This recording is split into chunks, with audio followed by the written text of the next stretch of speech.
திருப்பாவை பாடல் 30.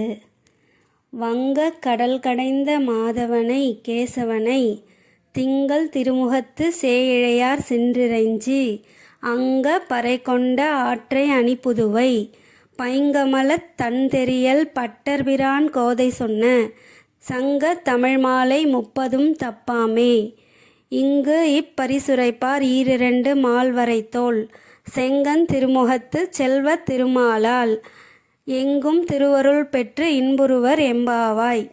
பொருள்: அலைகள் நிறைந்த பார்க்கடலை கடைந்த மாதவனும் கேசி என்ற அரக்கனை கொன்ற கேசவனும் ஆன கண்ணனை, சந்திரனை போன்ற முகம் கொண்ட அணிகலன் அணிந்த பெண்கள் சிரமப்பட்டு தரிசித்து பாவை விரத பலன் பெற்ற விபரத்தை ஸ்ரீவில்லிபுத்தூரில் பிறந்த குளிர்ந்த தாமரை போன்ற முகத்தை உடைய பெரியாழ்வாரின் பெண்ணான ஆண்டாள் இனிய தமிழில் 30 பாடல் பாடி பாமாலை தொடுத்திருக்கிறார்கள்.